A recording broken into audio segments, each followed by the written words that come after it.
kami melihat darah ini di ubinnya. Kami langsung bilang, ya ampun, lalu dia datang dan menarik kami. Saya takut apa yang mereka katakan itu benar, dan itulah yang sebenarnya. Sepanjang karir saya di penegakan hukum, saya belum pernah mengalami hal seperti ini.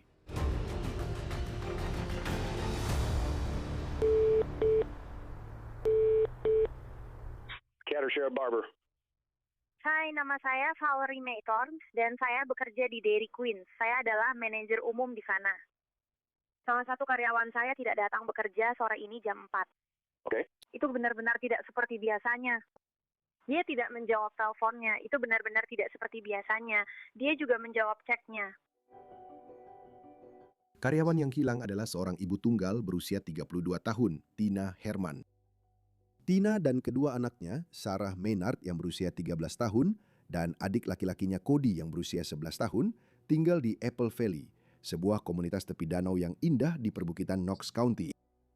Atas permintaan manajernya, seorang deputi sheriff Knox County pergi ke rumah Tina di King Beach Drive untuk melakukan pengecekan kondisi. Saat dia tiba, truk pick-up biru milik Tina ada di jalan masuk, tetapi ketika dia mengetuk pintu depan, tidak ada jawaban. Deputi itu mengintip ke dalam rumah. Dia tidak melihat atau mendengar sesuatu yang mencurigakan, jadi dia pergi. Keesokan harinya, Tina kembali tidak masuk kerja.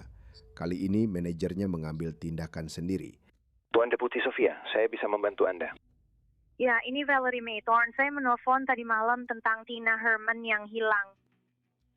Saya sudah keluar dari rumahnya sekarang. Saya tadi masuk ke rumahnya karena saya sangat khawatir tentang dia.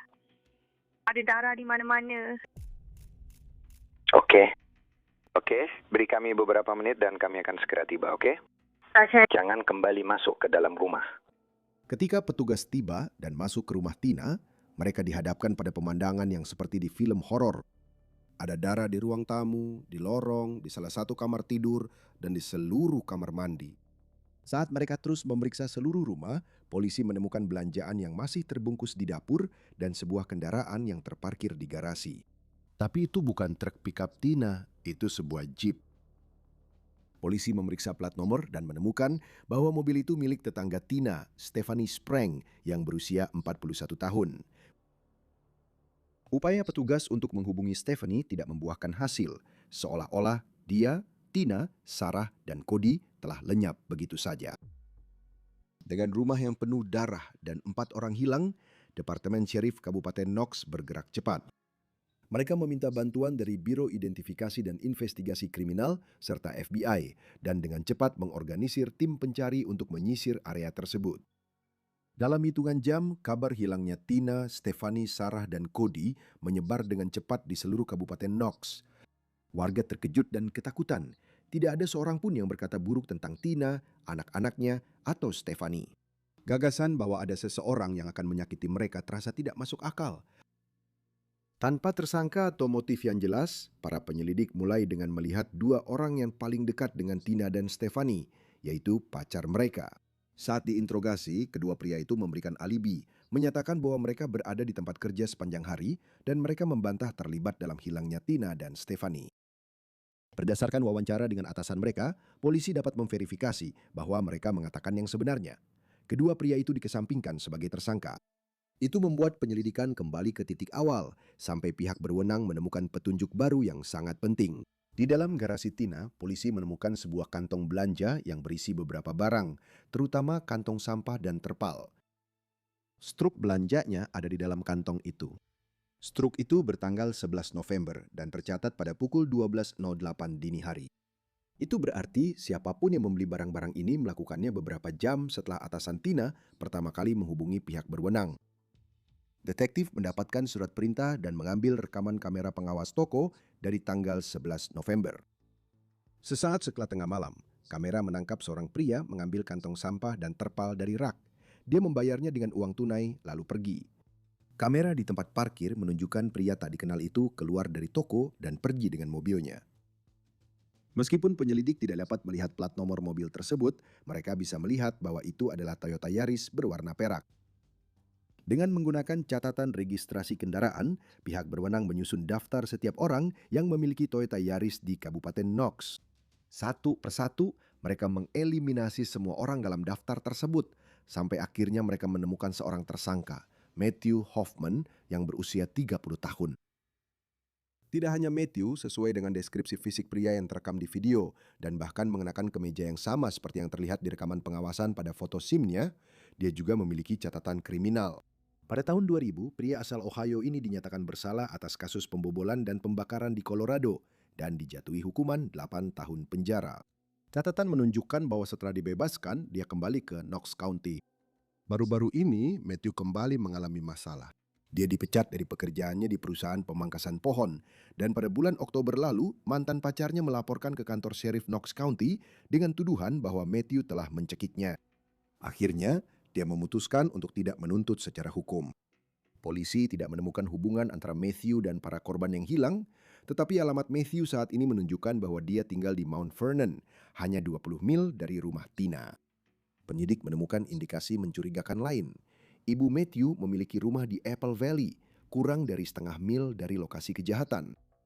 Itu berarti dia mengenal daerah tersebut, yang membuatnya menjadi tersangka yang lebih mungkin. Keesokan paginya, tim SWAT menyerbu rumah Matthew di Mount Vernon dan rumah ibunya di Apple Valley secara bersamaan. Yang mengejutkan mereka ketika mereka mengetuk pintu Matthew, dia membukanya. Petugas menahan dia dan dia dibawa ke kantor sheriff Knox County untuk diinterogasi. Ketika pihak berwenang masuk ke rumah Matthew, mereka langsung terkejut oleh pemandangan aneh. Ruangan di dekat pintu masuk dipenuhi dengan daun-daun. Di dapur, mereka menemukan sesuatu yang lebih mengerikan lagi. Ada seekor tupai tanpa kepala di dalam freezer Matthew. Saat mereka terus menggeledah rumah, polisi melihat beberapa furniture menghalangi salah satu pintu. Mereka memindahkan furniture itu dan membuka pintu. Tampaknya itu adalah pintu masuk ke ruang bawah tanah. Di dalam ruang bawah tanah, para petugas menemukan sesuatu yang luar biasa. Di sana, di atas tumpukan daun, ada Sarah Maynard yang berusia 13 tahun. Dia masih hidup. Petugas membebaskan Sarah dan dia dibawa ke rumah sakit terdekat untuk pemeriksaan. Pada titik ini, meskipun mereka tahu kemungkinan menemukan mereka masih hidup sangat kecil, polisi harus menemukan Tina, Cody, dan Stephanie. Hari itu adalah Minggu 14 November. Dan sekarang sekitar pukul 08.57. Di kantor sheriff, para penyidik langsung ke inti permasalahan dengan Matthew. Saya rasa kamu tahu apa yang ingin kami bicarakan, tapi kami perlu menemukan beberapa orang. Kamu bisa dengar aku? Matt, kamu dipanggil Matt atau Matthew? Kami kasih kamu waktu sebentar, bro, kalau kamu butuh mikir dulu. Bilang saja kalau kamu sudah siap. Katakan apa yang bisa saya lakukan untuk membantumu. Kita akan mulai dari manapun yang kamu mau. Kamu mau bicara tentang cuaca, kita bisa bahas itu.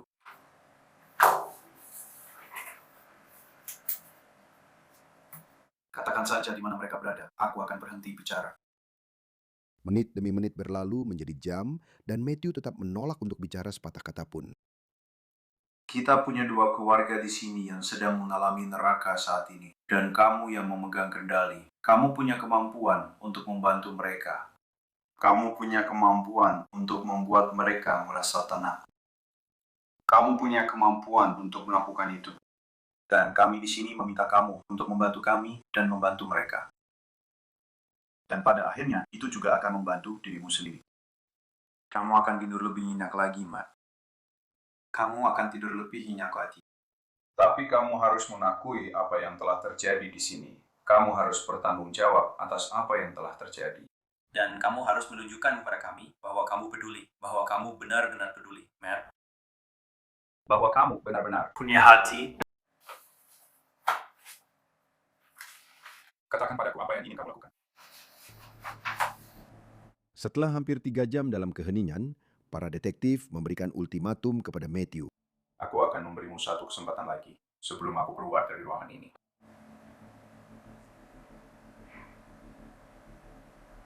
Untuk memberitahuku, di mana aku bisa menemukan Cody, Tina, dan barang-barang itu. Satu kesempatan lagi.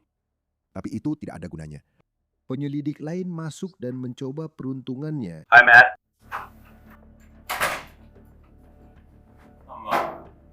Saya Judix, saya agen khusus dari kantor investigasi kriminal. Saya baru saja datang ke sini untuk membantu mereka sedikit. Dan pagi ini, sejak mereka masuk ke rumah Anda, saya sudah bersama Sarah. Saya tidak tahu apakah Anda tahu namanya, Sarah. Tapi saya sudah berusaha menjaga Sarah, membantunya di rumah sakit. Mengurus, Anda tahu, pemeriksaan, dan semua hal itu. Dan Anda tahu, kami melakukan segala yang kami bisa untuk membantunya memahami apa yang telah terjadi. Anda tahu, setidaknya sebatas yang kami ketahui saat ini. Iya, ini jelas akan menjadi sedikit berat untuknya. Anda tahu, ia punya beberapa pertanyaan yang tidak bisa saya jawab. Tapi saya berusaha, saya bilang padanya bahwa saya akan mencoba dan setidaknya berbicara dengan Anda dan melihat apakah kita bisa mendapatkan beberapa jawaban. Tapi Matthew juga bersikap tertutup padanya. Apakah Anda ingat dia pernah bertanya kepada Anda tentang apa yang terjadi pada ibunya dan saudaranya? Dia bilang dia sudah bertanya beberapa kali kepada Anda. Apakah Anda ingat itu? Saya tidak tahu apa yang Anda bicarakan. Meskipun Matthew tidak mau bicara, Sarah mau.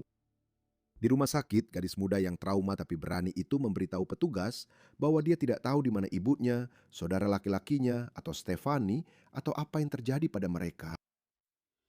Sarah mengatakan ketika dia dan saudara laki-lakinya Cody pulang dari sekolah pada tanggal 10 November, Matthew sudah menunggu di dalam rumah.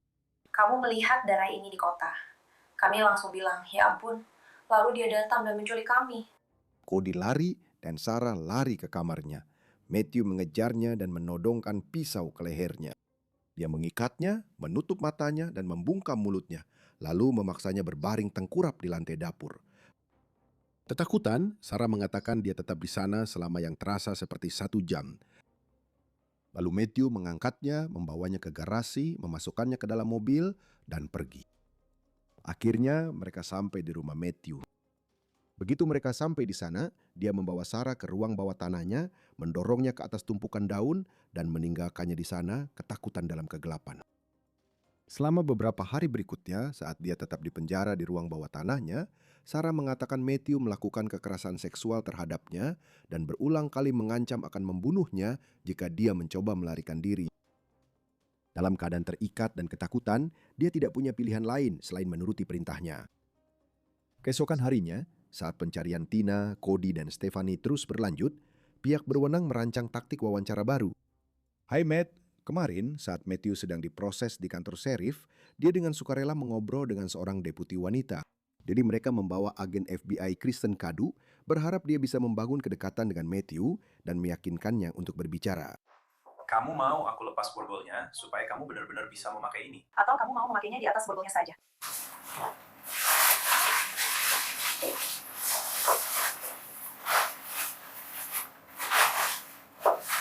Kamu mengkeloncepangan. Tidak. Oke, kalau kamu mau, celananya ada di sini. Oke. Aku lihat kamu menggigil di sana, dan kupikir di sini memang agak dingin. Aku saja yang pakai surat terjadi. Aku bisa melihat rasa sakit di wajahmu. Seperti yang kubilang, memang seperti itu. Seperti terasa sakit di seluruh tubuhmu. Dan kamu sepertinya sendirian menghadapi semuanya. Untuk dijalani. Aku ingin membantumu. Alih-alih bersikap keras kepada Matthew, agen Kadu menggunakan sikap tenang dan penuh simpati. Strateginya tampaknya berhasil. It's okay.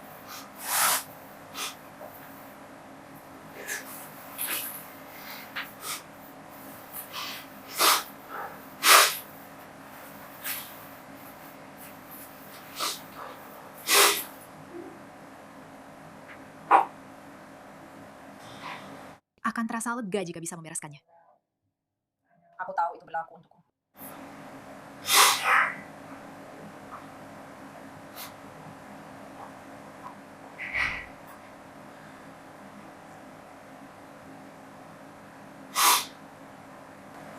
Aku bilang.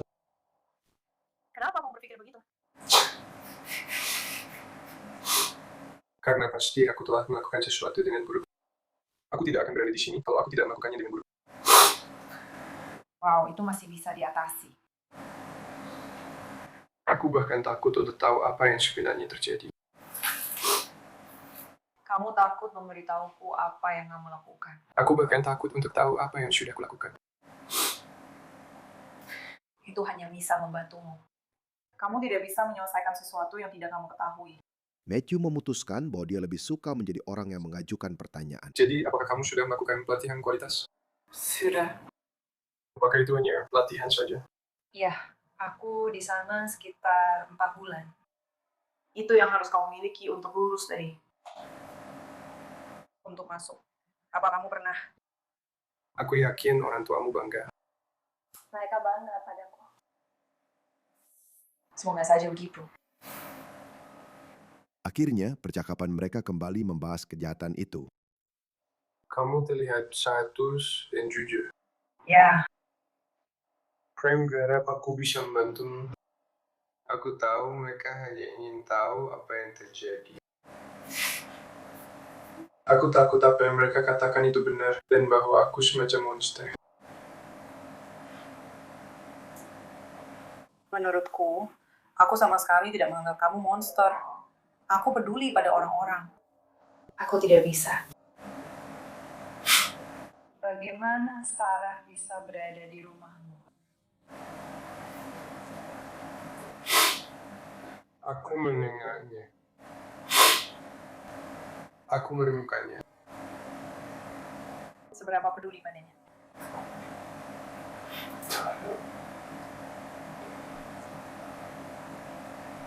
Di mana? Ruang bawah terakhir. Tepat saat sepertinya agen kadu mulai membuat kemajuan, Matthew kembali menutup diri. Tapi agen kadu tidak menyerah. Mereka beristirahat dan dia mencoba pendekatan lain. Bagaimana perasaanmu sekarang? Aku punya sesuatu untukmu. Aku tidak tahu apakah itu terlihat familiar. Tulisan tangan dari ibumu. Kalau kamu mau? Bacalah. Iya, aku ingin kamu tertawa. Aku bisa bilang padamu kalau itu adalah hal yang baik. Itu bukan hal yang buruk. Aku dengar dia membuat kartu-kartu itu.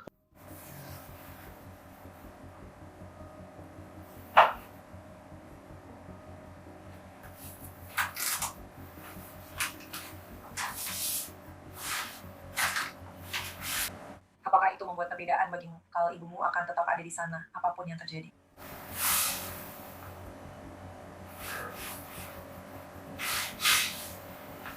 Itu menenangkan.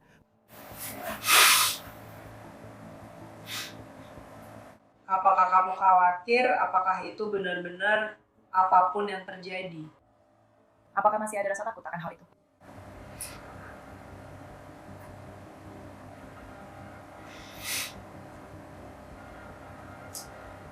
Menurutku, dalam banyak hal, dia mungkin sudah menghadapi yang terburuk, dan dia masih bersedia mendukungmu.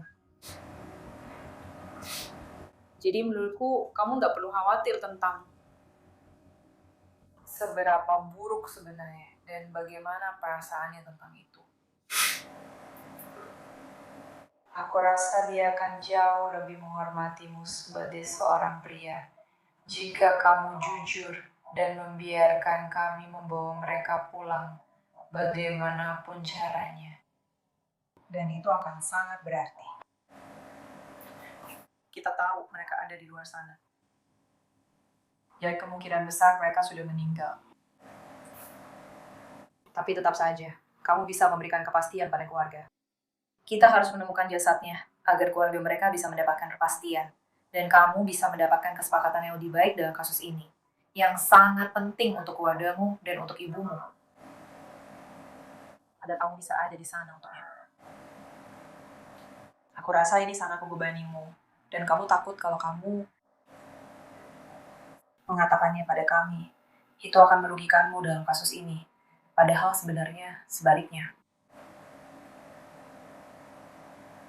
Sebenarnya justru sebaliknya. Saya tidak ingat. Saya tidak bisa membantu. Meskipun sudah berusaha sebaik mungkin, Matthew tetap tidak mau mengakui apapun. Para detektif memutuskan untuk menyudahinya untuk hari itu. Hey Tom, dia sudah menelpon penjara dan meminta mereka mengirim seseorang untuk mengantarnya kembali.